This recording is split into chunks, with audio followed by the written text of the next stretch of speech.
welcome. Hello, Diane, welcome. Good morning. Hello, Jeanette. Early, good morning. Linda, hello, good morning. So now I can get this. Hello, Cynthia. How are you? Hope you're all doing well today.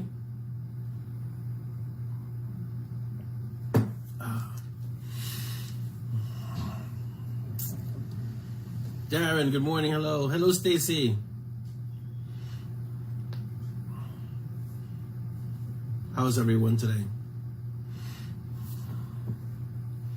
We are live on YouTube. Hello, world. Hello, everyone on YouTube. Hello. Good morning, Trisha. How are you? I'm feeling 1 year older. One day past, 1 year older. How's that? Hi, YouTube. Hope everyone on YouTube is doing well also. Spooky time start. Good morning, Heather. How are you? Oh, really? You guys are still in lockdown, Jeanette? It's crazy. I don't think we're gonna head back to lockdown, but things are not like back to what we consider normal. Hello, Malcolm. Welcome. Thank you for the birthday wishes, everyone. I was feeling very birthday-ish yesterday. So thank you for all the birthday wishes. There's so many. I don't think I could get to all of them, so I have to use that general thank you for all the birthday wishes. Do I qualify for the little senior discount? I don't think so. Not yet. I'm only 55, right? I'm 55? Just making sure. I want to corroborate that I'm 55. I see icons. I recognize some of them. So, Jasmine, hello. Good morning. Hello, Jenny. Good morning. Welcome. Yes, that's good to have a day off. 55 plus. It's from 55? So I can expect to really qualify now for my AARP stuff. That is awesome. I've been getting it for years. So... Stacy says hello, darling. Hi, Stacy. Hello, Federica. How are you? You caught me live. I'm here live, Federica. All right, let me go over the quick announcements. First of all, shout out to everyone on YouTube. Hello. Thank you. So if you're on YouTube and this is your first time, hit the like, subscribe, and hit that little bell so you know when we're on, okay?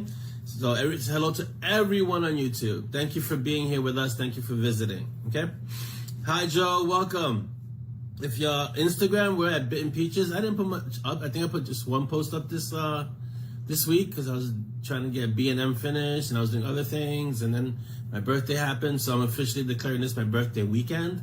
So I've been a little bit remiss on putting stuff on Instagram, but I will. Don't worry. I have a lot to put up there. Welcome Mel, welcome Joe, welcome Tom. Is it Tamra? Do you say it that way? Is it Tamra? Because I know it's not Tamara, so it's Tamra, right? Okay, so let me know if it's Tamra. Tamra. ZAZZLE. We don't have anything on ZAZZLE yet, right? Go to ZAZZLE and get some swag, okay? We have a bunch of stuff on ZAZZLE. It's an amazing catalog.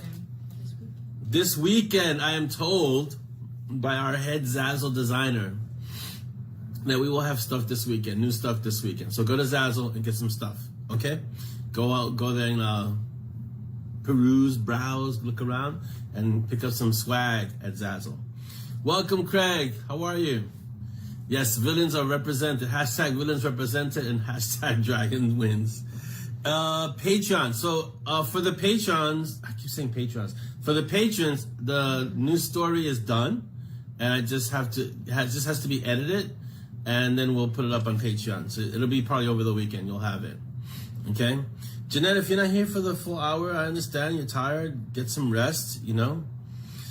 Mel, yeah, it depends where you are. If you're having a very interrupted feed, you know, just come in, say hello, and then watch it on the recording. But thank you for being here, Mel, and visiting. It's always appreciated. The e-newsletter. Every month I keep saying I'm going to put something on the newsletter, but this month I have to do a few things, so it's going to go up. BookBub, follow us on BookBub. go to BookBub, follow us, and, you know, say nice things.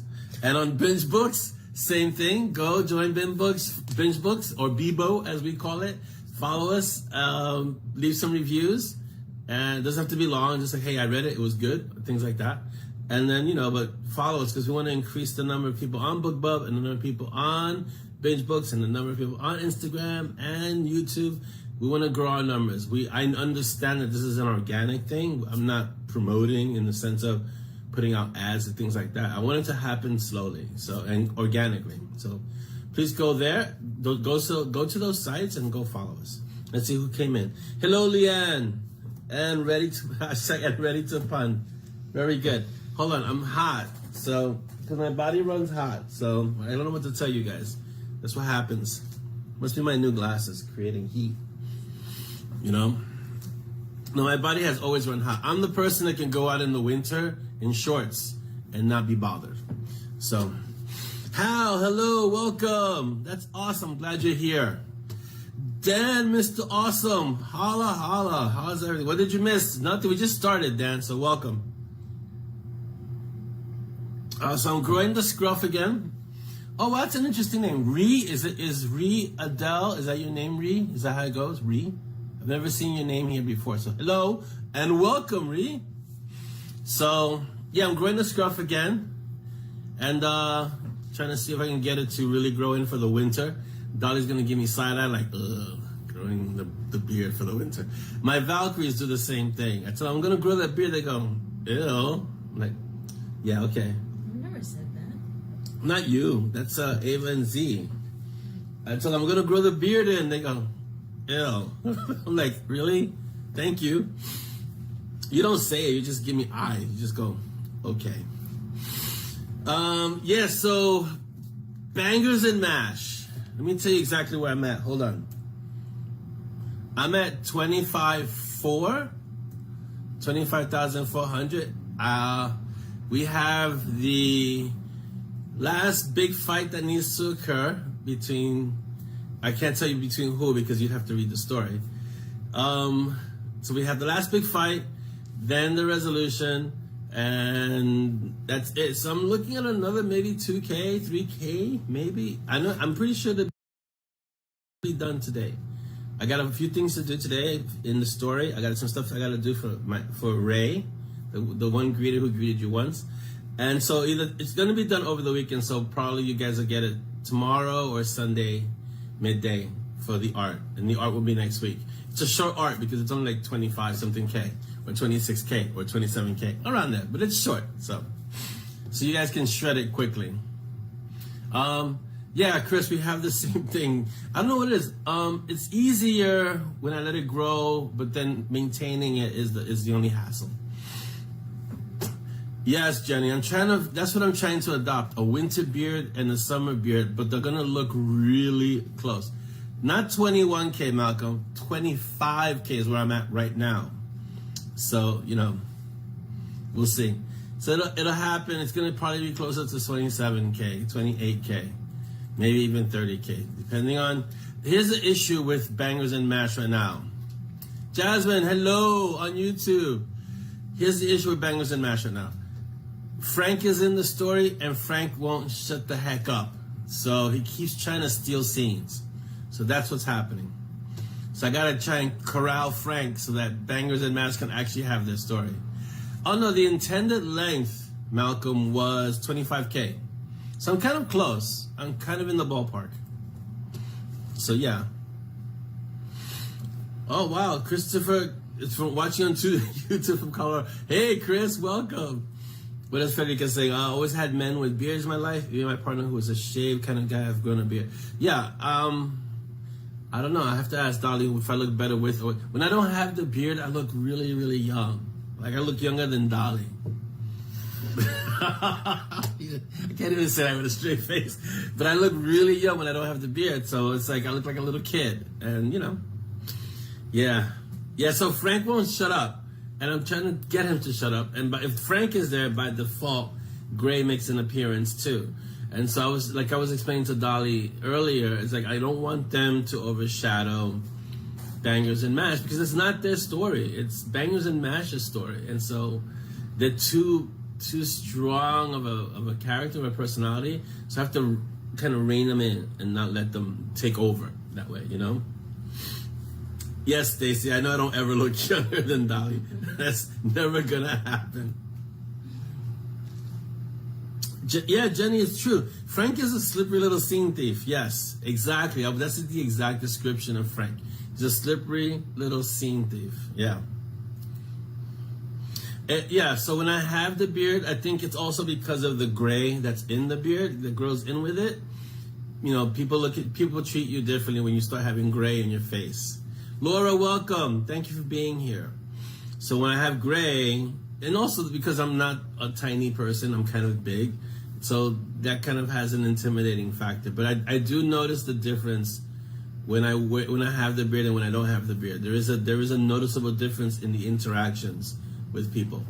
But the size is also a factor. Now, if I was small and petite, I think, first of all, I don't think Dolly would be with me if I was small and petite. And also, it does have a presence. It does kind of influence the interactions. Yes, Malcolm, that's another definition for Frank. The side character that thinks he's the main character. All my side characters think they're the main characters. It's even like that. I said, and even if you do it, I would never mention that fact. No, that's never possible. So no. Oh yes. Yes, how you exercising for your diet by playing Destiny 2, Craig? Are you doing this? How are you doing this are you using an Oculus or something, or VR? Because that is awesome. That is an awesome way to get into it. I mean, I can't see how is it VR, because that's the only way I can see you losing weight while playing Destiny 2. So yes, Dan. Yes, goatees are cool. And I try not to leave home without mine too. So yeah. Thank you, Chris Hall. Who says happy belated. You turned 45, going on 13. That's awesome. Awesome. Happy birthday to you. Also. So basically, I know other rooms do it in the room. You know, like they say happy birthday to the members, but we have we're approaching 1,500 members. It's a lot of people to keep track of, even though Facebook does it for us. But I like to send happy birthdays to the people. So I'll get you all together and I'll just say happy birthday, happy birthday, happy birthday. So I like to do that way.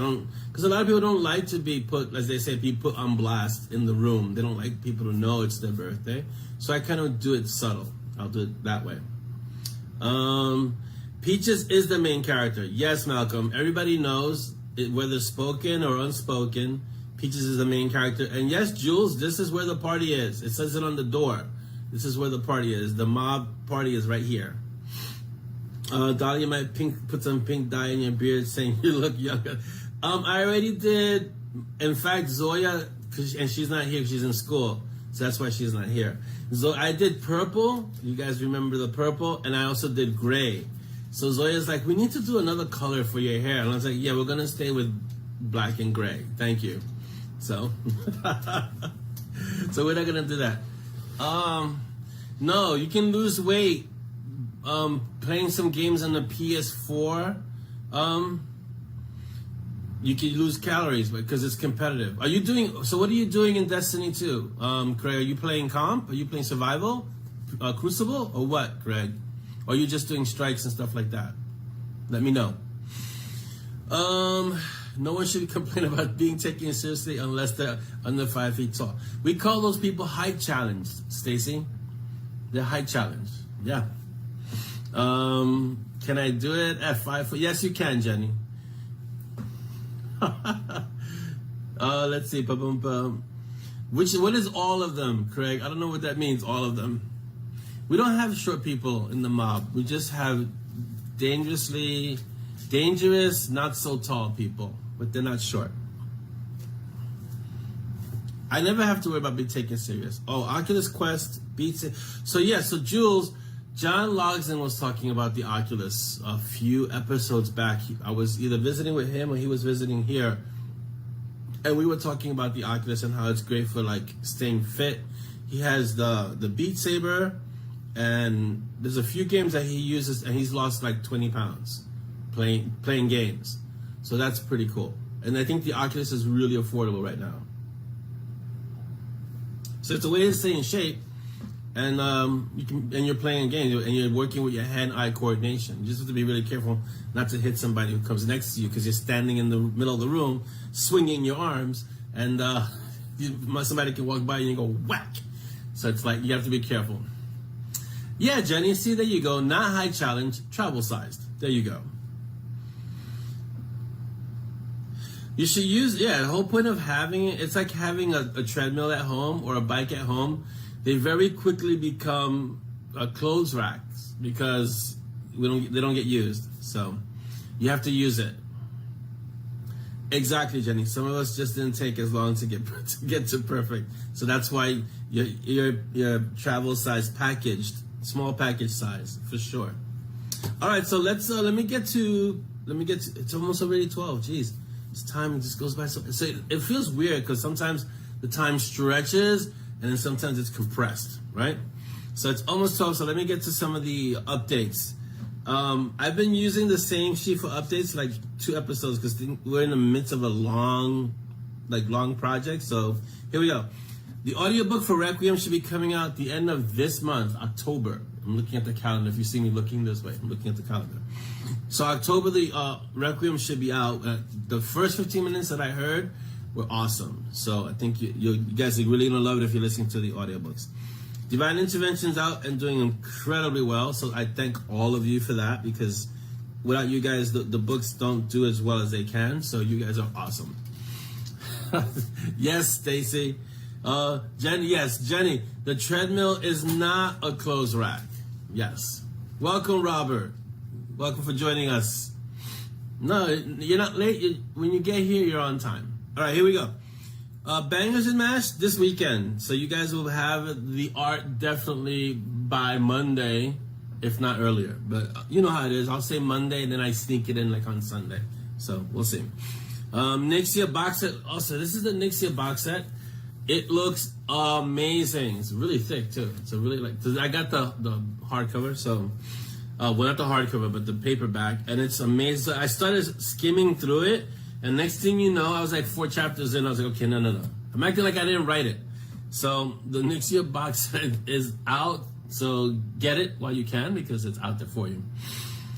Sepia Demon is the next project, according to the calendar. So Sepia is next. So I want to try and get Sepia done by the next end of the year. And I'll tell you the title of the story for Patreon. It's called Waking. It's a little fun story, really fast paced, pretty awesome. No characters you recognize are in that story. So, and it's not an interview. I'll pick up the interview for the next Patreon. So I want to do like short stories, and then like and then little short stories, and then like the interviews with the characters from the worlds that you know, and kind of mix it up that way, you know? So that's so thanking Jacob Anderson for increasing his Patreon, I guess, subscription. Yeah, right. That's what it is, subscription. Thanks to Jacob Anderson for that. And those are the book and audio updates. I don't think we have any other. I just turned 55 yesterday. That's an update. How's that? Is that a good update? Yeah, it's a large format paperback. Okay, so I write the books in vellum. And I used to write them in the small format, so it used to be tiny like this. Hold on, let me see. I got one here.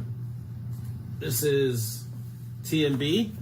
They used to be like this, but then Amazon changed something, and they kind of always update their stuff. So this no longer really became viable. So now we go for this. So for those of us who have weak eyes, this is a much better format, because the wording, I'm looking at the words, it's kind of the same, but it's better in the larger format. So that's what's happening with the book. So now they're all the big size. Like even Divine Intervention, if you get Divine Intervention, it's the same size. So yeah, it is the same size. So there you go for that. And so if you haven't read Nixia, which if you haven't read Nixia, the knack is going to come after you. You can get all 3 of the stories there. Let me see what Craig says. I play 20 strikes, 10 to 15 crucible. I like survival too. Yeah, 10 gambits every day plus as many storylines I can do. Are you doing the Shattered Realms? The Shattered Realms are really fun, Craig. So go for that. The strikes, I like the strikes, but I live in PvP. I live in the Crucible, which is awesome. Oh, did we say we're gonna? So Sammy brought up a good point. Did we say we're gonna do a box set for Michigo? For Rule of the Council? Don't we have one? Can you check real quick? Yeah. Online, but not a print. Copy. Yeah. We don't have a print version of the Rule of the Council, which is Michigo's. Maybe we should, because they look really good. Sammy, we may have to do that. Oh, Dolly. So, Craig, Dolly recommends the Mida multi-tool. So I've been running Mida multi-tool, Mida mini tool. It's a great combination, and it makes you move quick. Those of you who don't play Destiny, sorry, we're just kind of talking Destiny jargon for the gamers. No, Malcolm, I love PvP. It's just that you got to watch the server connections and things like that. You don't have to buy all of them again, Jules. It's optional. If you already have them, you just have them. There are a lot of people who listen. I'm of the same mind. There are a lot of people who only want paperbacks. Like I'm all for just leaving everything on ebook. Then I have a lot of readers who go like, no, you got to put it in paperback. Then I'm all for leaving the collections as ebooks also, and I say no, you got to put them in paperback. So like Malcolm is saying, yes, please, Rule of the Council book. As one, because it is as one book, but it's not a print book. So now I have to get a cover. They can make a cover for me and make it a print book, because I have to get a special PDF cover. So my designers will make a PDF cover, and I'll upload the manuscript and make it a print book. That's one collection. So I can do that. I can send them the email and get it done relatively quickly. So I'm doing it. Yes. Alyssa, I read ebooks exclusively also, because if I were to keep buying books, I have in my, what we call the library, because it's so big. We have how many bookcases? 1, 2, 3, 4, 5, 6? We have like 6 bookcases, not only full of books, but Dolly put the books where it's books in front of books, and on top of the books, and we still have an excess of books, so I can't get physical books. Like these books that I have, I'm like, where am I going to put them? And they're my own books. I don't know where to put them. So, yeah. Yeah, so Jules, if you have part of the series on one side and the other side, I just put all my books. I have one shelf where it's all my books, and it's like this, because I've had books at one side and one book at the other side. I just let my OCD not worry about it. Same format cover as Nixia. Yeah, it'll probably be that same kind of cover, Malcolm. And I apologize if I miss your comment, because the feed goes quickly. So Dolly sometimes picks up and, she'll point out something. So yeah, or sometimes she just reads and says something to me. Yes, Jenny, the bookshelf becomes jagged, so then you gotta get to a new size. I don't even worry about that. I just put them all on the bookshelf and just try not to think about my bookshelf is not even. I get that, Chris. Yeah, I've heard that too a lot of times. That it's just holding a book for a long time as you're reading. If you have like situations in your hands, it gets hard. Hola, Bena. Welcome to the mob Coffee Clutch. How are you? Oh, you're gonna do the clan raid? Yeah, there's a lot happening with Crow, Heather. If you do the most recent Shattered Realm, Crow's getting really salty. So the Witch Queen's going to be interesting. Yeah, I mean, I love paperback books, but I also understand the practicality of having ebooks, So Scott Reinken is you. I don't understand what that means, Jules, but okay. Maybe you want to explain that. Yeah, how she keeps things going for sure. Okay, Game Talk. Tell us what Destiny is. Oh God, Stacy, you don't want to go down that rabbit hole. You really don't. Destiny 2 now, because it was Destiny, is a game that's on the it started at PS1, 2, 3, 4. I think it's all the PlayStations. Right now it's on the PS4 and PS5. It's a online, they call it an like a MMO game, but it's kind of a weird hybrid. But you play it online, you play it with your friends, and it's this kind of space magic type game. You're better off just looking up Destiny 2 online and then looking it up, because it's so much. But it's pretty awesome. It's pretty awesome. Oh, thanks, Malcolm. I appreciate it. Yeah, I really do. Yeah, you get both ebook and paperback. It's fantastic. Yeah, Jenny said, I'm just going with the smile and nod strategy. No, you can always ask. I mean, I have no problem talking about it. Andre Norton's a fantastic writer. Who was that, Chris? Yeah, back in the day, Andre Norton's a fantastic writer. So, I don't know who Scott Rankin is, but I guess I can look him up. Thank you, Jules, for putting it in.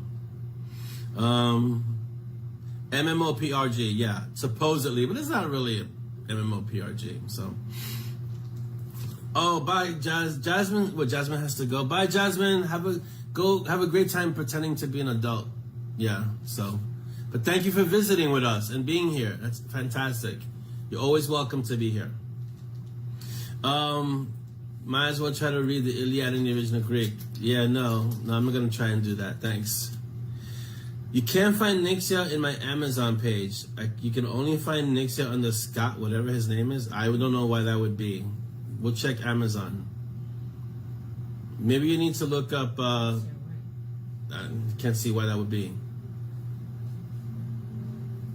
It should be under Orlando. I'm pretty sure it is. So I would check again. Dolly's gonna check now. Check Amazon. It's there, right? Does he mean the separate books or that book? I don't know. It's Jules. I don't know.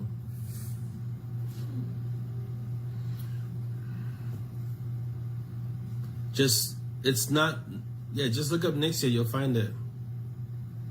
Maybe they're kind of like moving it around. Jenny says, yep, I put on my really. Tell me more face. You have to write Nixia White. Right? Try Nixia White, because maybe Nixia is a popular name. So it's I was surprised too. Nixia is a popular name, so if you type in Nixia White, you'll find it. Because it's called the Nixia White Collection or the Nixia White Stories or something like that. So you'll find Nixia White there. Nixia by itself shows up under Scott. Oh yeah, if you just type Nixia, you're gonna find Scott. I am not Scott. So you have to type in Nixia White. There you go, Jules. Excellent. No, it's not a Zon glitch. The name Nixia actually derives from Nyx, which is a very, very famous goddess. And so, yeah, it's popular. You'll see it everywhere. So, yeah.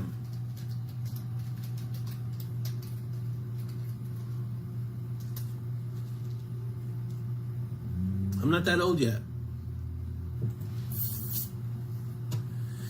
Yes. I was explaining Destiny. Was it yesterday? I was explaining the intricacies of the Mida Multi and the Mida Mini tool to Dolly yesterday. She's not a gamer per se, but she's gamer friendly. She's gamer, gamer open. So, but my son is much better at Destiny than I am, and I taught him how to play, and he has surpassed me in playing. He's like phenomenal. So, but I was explaining the Mida to Dolly yesterday and why it's such an amazing weapon. Bye, Trisha. Thank you for being here and thank you for visiting with us. So, yeah. But I've been trying to curtail a little bit of the playing because I play a lot. So I've been trying to curtail it. So, working on that. A lot of the time it's not just me playing. A lot of time is I got to do stuff for my son who's in school and get him some of the weapons. Like right now I have to get the new scepter for him that he can't really do because he's in school. So the Aegir scepter, which is a stasis scepter, which right now, everything that I'm saying means nothing to most of you. So I apologize. So yeah, she's game curious, basically. Yeah. But she has played games. It's just not like Destiny type games. When have I played games? You play games on your phone. You've played. I don't play games on my You phone. have, and the Don't. Pambies doesn't get upgraded. It's Plants vs. Zombies. The kid, yes. No, he actually says, like today, he gave me a whole list of things I had to get for him. I had to get the scepter. He moved weapons onto his character, so I play on his character. It's the whole thing. It's like, okay, I'll get it. But the trade-off is that he goes into comp, which is survival, and he gets me a catalyst for a weapon that I want. So it's a trade-off. Oh, Wizards Unite I've heard of. That's like, I've also heard of Raid Shadow Legends. We're gonna have to have like a whole gamer cafe clutch one day. Aliens Fireteam Elite. I heard that was good too. So we'll see. See, but Dottie plays board games. She's good at board games too. So, oh, Minecraft. My son loves Minecraft. He's like a Minecraft master. He's really good at it. He's really good at it. And he got his sister to play with him. So they go into Minecraft and they build a house, and each one is building parts of the house.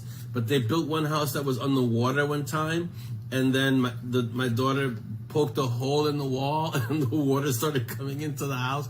It was hilarious to watch them play together. So Minecraft is something that they share and they play. Let's see, Life After. That's interesting. I played the first one, The Last of Us, which was fantastic. I never got to play the second one because there's so much controversy around it, and I might get to it eventually. But the first Last of Us was really good, and it hit you in the feels, so it was amazing. 7 years ago. What could 7 years ago statute of gaming limitations apply? So, Dottie plays the board games with the little ones. Yeah. All right, Craig, go. If it's an emergency, go take care of it for sure. About Witcher 3 that you guys may or may not know. Witcher 3, The Witcher, the game, started as a book. It's a series of books. And when CD Projekt Red, which is the company that turned the books into a video game, approached the author, he said he didn't want anything to do with them. Just pay him a flat fee because they wanted the rights to the game. So just pay him a flat fee of, I think it was like 10,000 or 15 or 20,000 for the rights to use his property as a game. And they were offering him, because they were just starting out, the company was really in its infancy. They were offering him a percentage of game sales. And he thought, well, it's just a game. This is a fad. No one's going to get into this. It makes no sense. Let me get my money on front end, right?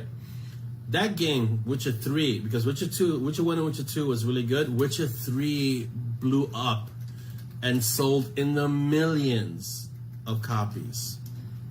And he lost out on that. It was incredible. It was an incredible misstep on his part. It's amazing. But he didn't make the mistake when Witcher went to Netflix. When they said the same thing to him at Netflix, he was like, I want royalties. I want a percentage of what you're going to do on Netflix. So now The Witcher on Netflix is based on the book, and the game is, the same person, is going into season 2. That's the one with Henry Cavill, who played Superman. So he had a chance to redeem himself with the Netflix episode. So there you go. But he did shoot himself in the foot with the video game. Yeah. So he learned. He learned not to make the same mistake. Hello, Davina. Who else came in that I did not see? A few people. Oh, let's see. So when we have Peaches Con, Dolly says, we can have board game play sessions for sure. I was trying to start a D&D thing with the family, but I never got into it. Like I'm trying, but it's like I forgot that there's so much to read and get into for D&D. So I kind of have to introduce them into D&D slowly, and then kind of maybe get one of the ready-made campaigns, and then we can play some Dungeons and Dragons. Like maybe I'll do it a weekend thing. The same way we have a movie night, we can have D&D night, and I can be the DM, or one of them can be the DM, and we can play. Thank you, baby. So yeah, but a D&D night would be awesome. Everything okay, Craig? I'm glad to hear the emergency was handled. That's awesome. Is he really? It's possible, Malcolm, but I think he signed. Malcolm says he believes the author's suing for more money from them, but that's going to be a hard case to win, because I'm sure there are contracts involved and things like that. So Benno wants to know if I decided to go to 20 Books Vegas. I've said I'm thinking of it. I already have the hotel booked. I haven't got a flight yet. I'm a little wary because of this whole Delta variant thing happening, you know, so we'll see as it gets closer, and we're already in October. Today's October 1st. We'll see. I'm thinking of it. I really kind of want to go, but I also really kind of want to not go. You know, so I'm like of two minds. We'll see. We'll see as we get closer where the country is in terms of that, especially Vegas. I think they're initiating lockdowns again. And so my whole family is vaccinated. I don't want to bring COVID to the family either, you know? Okay, let's see. Yeah, there are modules that, Sammy, D&D modules that I think we could use. So we'll see. I would be an evil, wicked, I am an evil, wicked DM. Nobody lived in my campaigns, at least initially when I first started, when I was younger, and then I was a bit better at keeping people alive. But I used to come up with some crazy, I had all the D&D books. I was a Gary Gygax fiend. I had all the books. Yeah, Benna, listen, it's, here's the thing. Con crud, like Chris is saying, con crud is a real thing. I know a lot of people who go to conferences and get sick right after. I think I did too, right? Last time I went, I got ill after the conference. One, because it's in Vegas, and so people, you know, there's a lot of, it's a casino thing, so people are smoking all the time, and I don't smoke, so I don't kind of do that thing. Two, you're getting a lot of people together in the midst of a pandemic. And yes, people are vaccinated, but a lot of people may not be, or if they are, but they may be carrying COVID. So I'd really rather not risk any of that and then come back home and get other people sick. That would be bad. So I'm still thinking about it. We'll see. Yeah, I heard about that, Craig, that the new system for D&D is very confusing for those of us who played it when it started. So I may just go back to the old style and play it that way. Dan, I know a lot of people who play Pokemon Go, so I think it's good to get out and do, because you have to go out and walk around the streets. I remember when it first came out, it was a craze. You had to go outside and find them area, and you had to catch them all. So you had to go outside and look for these Pokemon. So let's see. Stacy says, I had my third shot, had the same reaction. Yeah, the booster shot's out now. So a lot of people are getting the booster shots. They really recommend it if you're over 65. That's the last report that I heard, that if you're over 65 and it's the Pfizer or Moderna, it's highly recommended you get the booster shot, because there's an efficacy thing that, you know, if you have the two shots, but there's a waning protection. So get the third shot if you're over 65. That's what the FDA is saying, the CDC is saying. So go do that. Yeah, I did too, Craig. I had all the original books. Tamra, yeah, see, here's the thing. My priority is keeping the family safe, and so I don't want to expose myself to a situation that could make them ill. And we have a 10-year-old who hasn't been able to get the vaccine yet. That means that she's at risk. Even though we're all vaccinated, she goes to school, she's masked up, but we don't want to take that chance, you know? So it's a matter of being safe. And everyone who goes to 20 Books 50K, most of the people who go to 20 Books 50K, I speak to regularly anyway, online. So it's not like, and I already met them in person when I went to 20 Books in 50K. So it's not like I need to go see them again. I know a lot of people who go to NINC, which is a different conference, who didn't go this year, and a lot of people who aren't going to 20 Books 50K for the same reason, because they don't want to take that risk. Yes, Stacy, this episode of Cafe Clutch has been brought to you by Destiny 2 and other assorted games. So there you go.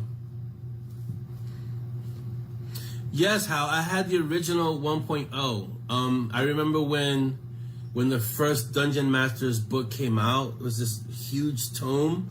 It was awesome. Yeah. We used to have this little model store in the neighborhood that also carried D&D stuff. And that's where the first book came out. And it was just the Dungeon Masters book. It wasn't anything else but that one. Then the Advanced Dungeon Masters book came out. And then we had the Monsters book, which was all the monsters in D&D. Then it had the Advanced one for Advanced D&D. So yeah, I remember all that growing up. Yeah. Speaking of writing conventions, you still have a writing group that you chat with regularly. I've never really had a writing group that I chat with regularly, Sammy. I've had authors I belong to this really crazy group of authors. That's John, Ben, Eric, Shane, me, and so. But we talk regularly. Sometimes we don't talk for days, but we talk regularly. Yeah. The animated series was a long time ago for me. I don't remember too much of it. Yeah. Yes, the very first one, I had it and my friend had it. Yeah. So Hal, to answer Hal, I had the very first editions. Yeah. I had to save up money for that one. And I had to ask my mom for money too. And then when she saw the book, she almost threw them out because she said it was satanic. So I had to go through that with that. Yeah, I remember seeing those, Craig, those alpha, like those really, really, really early books in conventions. Yeah. I don't think you can get them anymore. If you can, they're really expensive now. So it's like the comics that I used to collect when I was younger. Now you can't even find those. Like I had a first edition Frank Miller autographed Dark Knight that, you can't find now. You're here, Davina, and that's what matters. You're here. Yeah, when D&D first came out, it was considered the satanic thing that was really bad, and there was a lot of persecution around it. Yeah. Alyssa, for sure. It was a satanic panic. Oh yeah, it was big. My mom wasn't exactly on the bandwagon, but you have a bunch of kids getting together and playing with their imaginations. That's unheard of. They're not out running around. They're just sitting down playing. And now it's much worse. Now it's with like devices. At least back then, you had to actively use your imagination. So yeah, it was a big deal because the media was blowing it up. So, and they were blaming a lot of things on the playing D&D. So it was for a moment there, it was serious. Yeah, like they were trying to ban it. They weren't letting people play it. It was a whole thing. Yeah. Oh yeah. See, yeah. I wouldn't go to a Ren Fair right now. First of all, I'm not a big crowd person ever. I've never been a big crowd person. So, for me to go to 20 Books 50K when I went, it was a big deal. Like for me to travel across the country, like Dolly could tell you, I barely want to leave the house. Forget travel across the country. So it was a big deal because I've never been a big crowd person. So a Ren Fair is not something I would do. Yeah, Jules, I remember that. It wasn't really helped by, it had D&D in the beginning had a lot of negative publicity. Alyssa, it's never too late. You can still get it. I got a set recently. What was it, last year? 2 years ago? I got a set and you can get it. And the modules are really good. Yeah. Yes, Chris, the comics were also blamed. So I kind of went through the phases of collecting everything that society wanted to ban. So it was like that. Oh yeah, Craig, definitely. It's time for the questions. We need like a little bum questions. All right, let's go to the questions. I can't read the feed while I'm reading the questions. So it's not in answer to the crowds. I'm not antisocial. Oh, I'm not introverted. I'm just antisocial. I don't really do crowds. So, all right, questions. First one is from Craig the Dragon Zimic. What characters will you base on family members? Have I based characters on family members? Not really. I don't try to base characters on family members because my family reads my books. So. So I try not to. I have a series that I'm going to have the kids be in, but that's all going to be positive stuff. So I already have that story in my head and it's been outlined somewhere. Have you ever built a character you were going to kill exuberantly or someone that just bugs you? No. And yes, the red shirts are a separate thing to that. Dolly, your question. Have you ever heard him mumbling about plots or story ideas in his sleep? I don't mumble in my sleep. Never.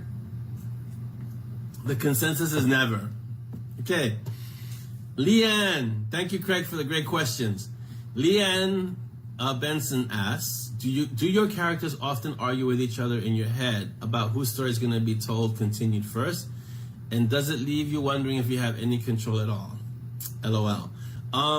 The whole Montague and Strong series was started in the midst of the Sepia Blue series, so that should tell you everything. Like, they kind of took over the writing agenda because the voices were so strong. That doesn't mean Sepia Blue's voice wasn't strong. It's just that I think my voice had developed, my writing voice had developed in such a way that it was time to write Monty and Strong. And now I've gone back to finish Sepia, but the Monty and Strong series has taken over everything. So yeah, and that story, that world has branched out into many other stories. So they're very persuasive, put it that way. Their voices are very persuasive. Let's see, Mary Beth Wright, thank you for the question, Leanne. Mary Beth writes, asks, I know you have M&S planned out to 20 some books. It's a little bit more than that, but how far out do you plan interactions with other characters, i.e. Sid, Rat, etc.? Pretty far out. I know who's going to be in all the books pretty much when I outline them. So for like a long distance out, I know who's going to be in what. So Monty and Strong is planned out almost to 30-something books at this point. And I know who's more or less who's going to be in each book in the outline. Yeah. All right. Audrey, thank you, Mary Beth, for the question. Audrey asks, I want to say your name is Sienki, so just in case. If I mangled your name, I apologize, Audrey. Orlando, is there a difference in your mind between author and writer? Wow. Okay, I'm going to answer that one last because it's a deep question, and we have about 20 minutes, so I can take up a little time to answer that one. Second question. So I'm going to get back to that question. Second question. Did you ever face any pushback from friends or family in regard to your decision to be an author? And how did you handle it? I've never faced any pushback from family. Like when I said I'm going to write, I don't know, Dolly always kind of knew me as a writer, right? Dolly knew me as a writer. The kids really didn't know any different because it's always been around them. My other family is very supportive of what I do, so I never got any pushback. If I say I'm going to do something, they'll be like, okay, that's awesome, go for it. And I try to do the same thing with the kids. So, try to be very supportive with them. Dolly, do you ever get any requests from people who discover that Orlando is an author, like requests for signed books? They try to, get in the connection. Can you get me a signed book? So, do you? No, she doesn't. It's like my daughters. Now I'm going to wonder why. Yeah, my daughters say, you're famous. I'm like, I'm not famous. So, all right, to answer the question, is there a difference in your mind between an author and a writer? Yes, there is a difference. An author treats writing as a business.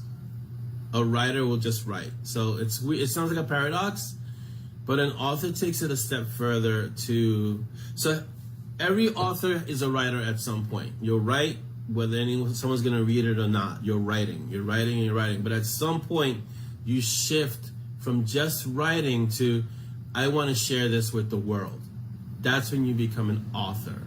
You're still writing, and you're still a writer, in the sense of this is what you do. But an author treats the writing as a business and says, I want to put this out. I want to get it edited. I want to get the best cover I can get. And I want to put this out to the world. I want people to read what I'm writing.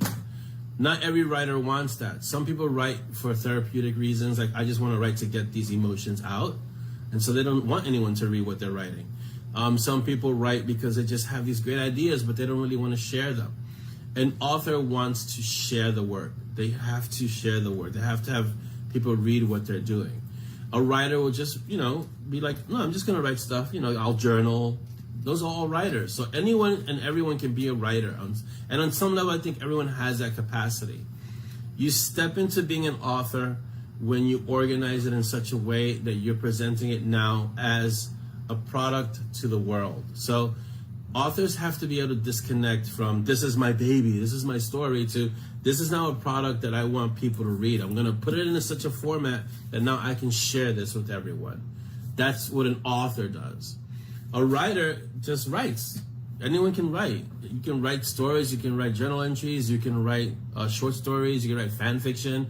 That's a writer. You can be a writer. And there's nothing wrong with being a writer. It's in a way, it's better in the sense to be like a journeyman writer, like in the days of Pulp Fiction, where because sometimes authors, it's been my experience, this is not the universal truth. sometimes authors get a little too elevated, and because they're an author, all of a sudden, wow, you can't really talk to me because I'm an author now. But it's better to kind of be nose on the ground, in the trenches, like a writer, let's say back in the days of Pulp Fiction, like Dashiell Hammett, Chandler. Those guys used to have to write to feed themselves, not just to write because they wanted to write. They had to write to make sure they have food in the house. And sometimes it's better to be that way because your writing gets tight and the stories are thrilling, and and it's like, that these guys are writing with a certain urgency.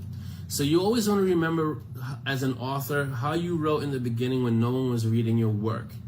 And you really kind of just wrote for yourself. And don't let yourself get too caught up in your own press when people are reading your work. And if you can always stay humble about your writing, then you can kind of become an author-writer and really just stay humble about the writing. Like I always tell people, I'm not famous. I just like writing stories. I never really consider myself an author. I really consider myself as a writer. I consider myself really as a pulp writer, because what I write actually falls under the classification as pulp. It really does. They're short novels, like 50K. And if you look up what pulp was back in the day, that's what pulp was. The short novels, you would get them for 15 cents. They would buy them for, that's like, a few dollars now, but back in the day, 15 cents. And you just write, and you would write gripping stories for people to escape. And that's what I do. I write escapism.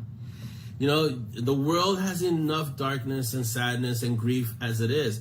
So why would I want to add to that when I'm writing? I write so that you can get away from all that for an hour or 2 or 3. Because when I was growing up reading, I was reading to escape. I was reading to get into these adventures. I was reading, I was fortunate. I grew up with Lord of the Rings. I grew up with, Robert Silverberg. I grew up with Asimov and Heinlein and, all these fantastic authors. But what they had in common was that it was a way to escape. It was a way to get out. You guys know, you get into a book, you lose track of time, you lose track of everything. You don't even eat. Sometimes you even forget to eat. At least this is me, So when I write, I like to write the same way. I like to write stuff that's going to make you escape, that's going to make you say, sleep? I don't need to sleep tonight. That's overrated. I got to finish this chapter, things like that, because I do the same thing. And so I never fall into the classification of I'm an author.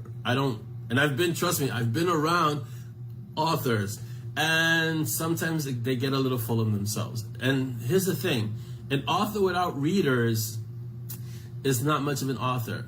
You go back to being a writer. Now you're just a writer. So for me, you become an author when people start reading your stuff. That's all. It's really that much of it's that simple, and it's that complicated. Get your stuff, package it in a way that people can get it, and put it out there. But an author is always going to be a writer in the sense of they will write no matter if anyone's reading it or not. That's it. So there's a distinction, yes, but it's a transition. It's not either or. It's really both. You start out as a writer, you can become an author, but you should always maintain the fact that you're a writer first. And you can be an author. I know a lot of people who have these fantastic jobs and they write on the side, but they don't call themselves authors. They're just writers. That's all. And these are scientists and doctors, but they're writers as well. So always keep it as a writer. I think for me, I'd rather be known as a pulp fiction writer, than an auteur, an author.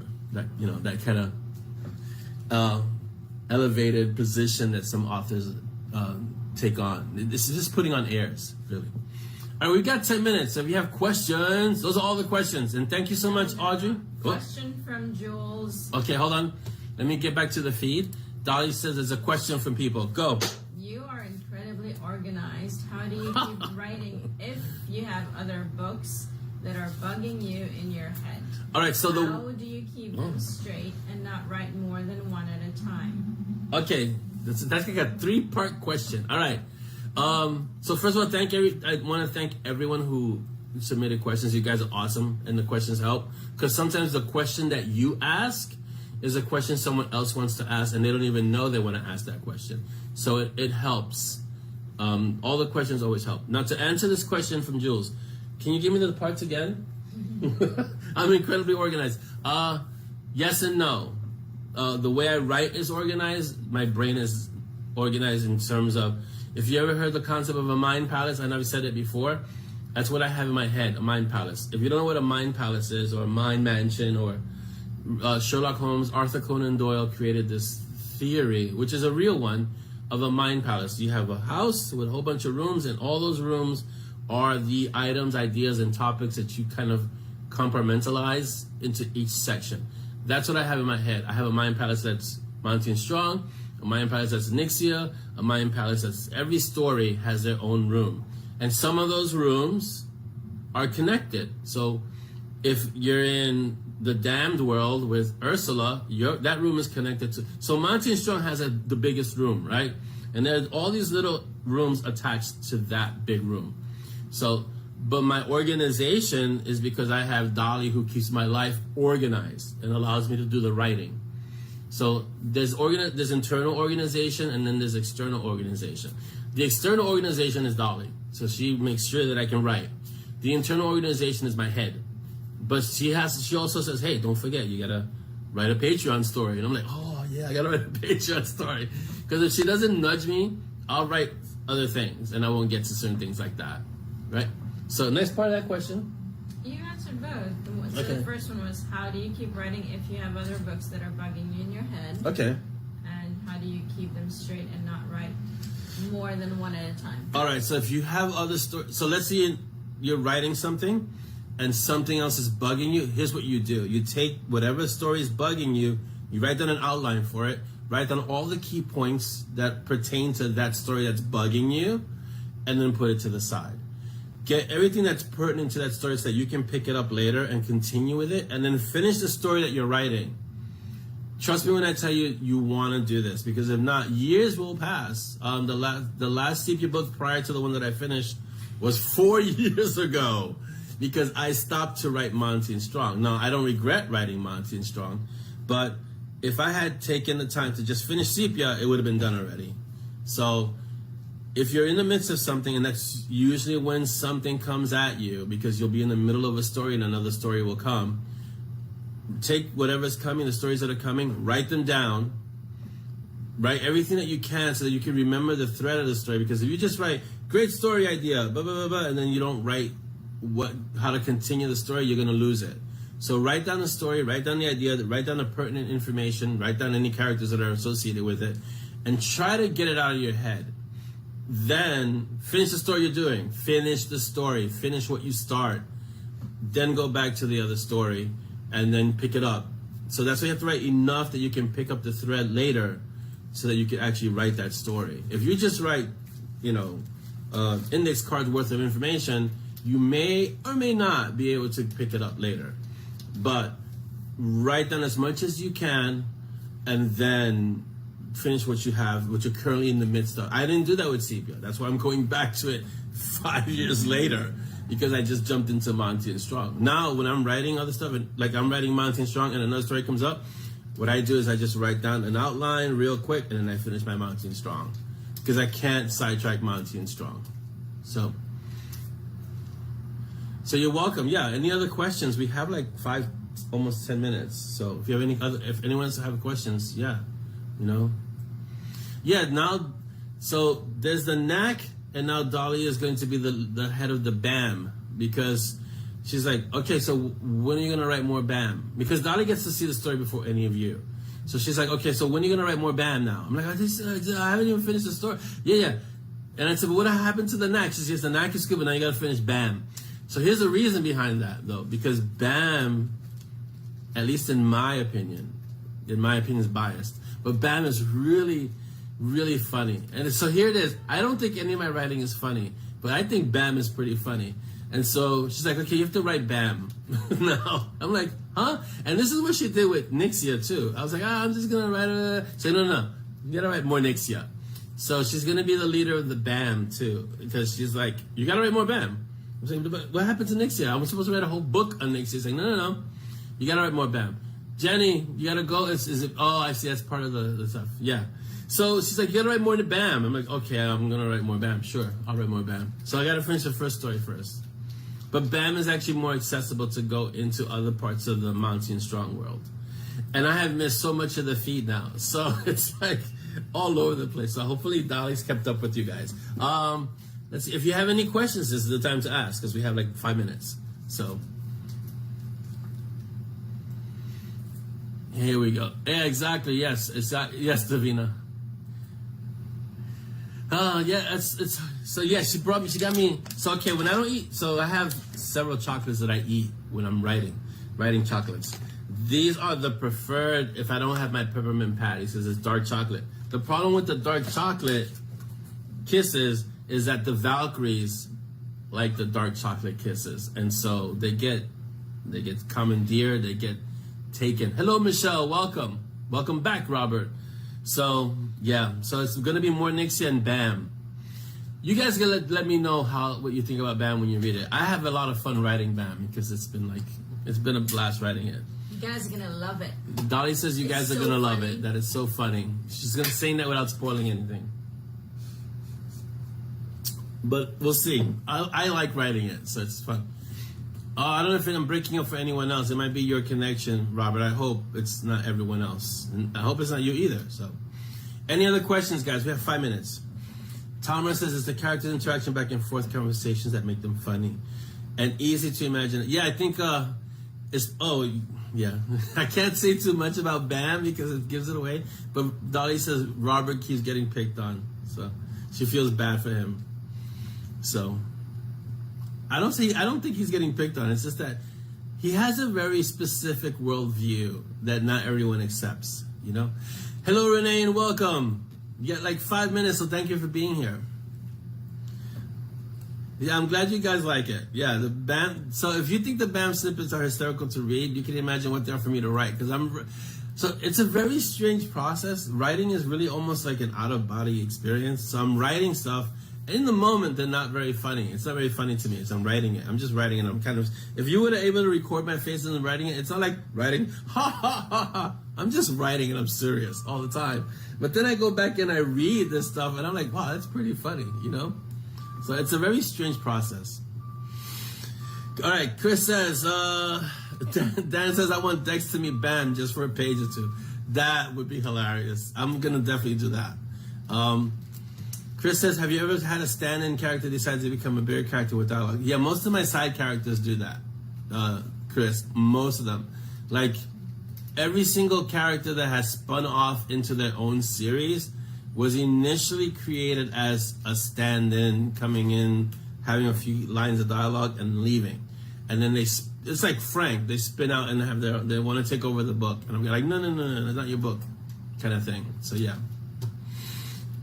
Yeah, see, it's funny you say that, Alyssa. Alyssa says my favorite thing is when Simon makes up random names for people that kind of go with the actual name. A lot of people get annoyed by that, but I love doing that with Simon because it's his thing. And sometimes he does it intentionally, and sometimes he just doesn't care. He just like makes up whatever works, you know. Bye, Linda. Thank you so much for being here. Have a great weekend. Renee says, hey, guy, I was out training this morning. Just want to stop in and say hi. Thank you for coming in, Renee, and awesome when you're training. Training is good for you. Joe, have a great weekend, and speak to you soon, definitely. Yeah, it surprises. So here's the thing, Chris. Some characters will just be side characters, and you know that from the get-go. But some characters, you bring them in, and then all of a sudden they really do take a life of their own. Like, let's say, for example, the last time that happened was Byako in Rule of the Council. She was just going to kind of be kind of the second to Michigo. And now, throughout the story, she developed to such a degree that she is basically fleshed out that I could write her own story. So, we'll see. Let's see. Dolly says Bam is a little bit supernatural. Yeah, that's a good mix. A little bit supernatural, Good Omens, and Pratchett. If I could be so pretentious to say Pratchett, because Pratchett is like the standard, you know? When you want to talk about a master of the craft, the next sentence, the next word is Terry Pratchett, Sir Terry. So take care. If you're leaving right now, take care, because a lot, you know, again, the feed just goes real quick. So if you're leaving, have a great weekend. Okay. Malcolm asks, do we have any history of Frank before he became a dragon? It would be funny if he was actually one of the 10 or in the same class of power. Actually, you're gonna see in this story with Bam that Frank is no slouch, but we don't have any history of him yet because a lot of this stuff has to kind of be mysterious, you know, or alluded to. And sometimes when you break that mystery or when you break the mystique, it takes away from the character. So, you know, I kind of like to leave a lot of that stuff hidden, or we infer certain things, but we don't really break it all out or show it all, because a little bit of mystery is good. Oh yeah, the Mage Protective Services would be with Elias Pern. That's another story. That's going to be an actual series. So it's like when do I have enough hours in a day? Davina says, again, like a small child, want a book? No, not your book. Do my book, maybe later. Want my book now? Yeah. Is there any difference between writing and parenting? No, not really. No, because you kind of have, it's kind of the same negotiating tactics. Yeah, I try not to be pretentious, Glenn, you know, but, you know, it's, here's the thing about writing and authors, it's subjective. I've had good reviews, I've had bad reviews, I've had people call my work great, I've had people call my work trash, and the first thing I tell any, what I call aspiring author, is you need rhino skin. You need to be tough, because people will criticize your work. And that's okay, because you're not writing for everyone, and you have to be okay with that. Yeah, that's true, Malcolm. It's kind of hilarious that Simon thinks he's a fake. Is that fake mage or flake mage? The weirdest lie just made me sound like a tape in slow-mo. And then a chipmunk. That's good. I hope that helps, Jenny. Dan, thanks for being here. I have plenty. Oh, so speaking of cake that I have to carry through the weekend, so I have cake here. This is homemade cake. And then I have the traditional Carvel cake, which is waiting for me, which is ice cream cake. So, but this cake is endangered because Dolly really likes this cake, and it has been slowly. Like all cake. She likes all cake, but this cake has been slowly disappearing. So I gotta take what I can while I can. So, oh yeah, man, it's almost time. It's it. It was 12:40. That went really fast. All right, guys. So listen. If you have any other questions, don't feel like you can only ask them here. You can always PM and, you know, put them in the mob, and I'll answer them there too. So, the Silk Faction. Bye, Dan. Yeah, cake is a good thing. I try not to eat too much of it. Dolly knows I don't really eat any sweets except for like the chocolate that I get. So have a great weekend, guys. I'm gonna say what I always say. If you can't get vaccinated, be safe. But please try to get vaccinated, just because you want to keep yourself safe and you want to keep your people safe. So, and this pandemic is still raging out there. So whatever your opinion is fine, but take whatever steps you have to take to stay safe and to keep your people safe. Go back to sleep, Jeanette. Thank you for being here, and hope you recover well from everything that you're going through, because I know you've had a rough few weeks, I want to say. So everybody take care of each other. Listen, be awesome, be good to each other. And above all things, be uncommon. Don't settle. Be uncommon, okay? If you have more questions, whether it's writing or the characters and stuff like that, and I can answer them, I will. Just put them in the mob and I'll answer them. I'll get to them. Or one of the mods will answer them, because you'd be surprised. The mods are just as knowledgeable as I am about many of the things that are in the M&S world. So if you can't find me, ask one of them, and they will answer for you. They really will answer you. So our room is awesome that way. We are engaged, we are present, and we try to make sure that the mob, the room itself, is a safe place for everyone. So have a great weekend, and have a great weekend, everyone. See, I look younger than Dolly, right? The correct answer is yes. Only because Glenn asked. Oh, the Glenn asked to see your face? Mm-hmm. Ah, that's awesome. All right, guys, have a great weekend, and be uncommon. Bye.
So it's a very strange process.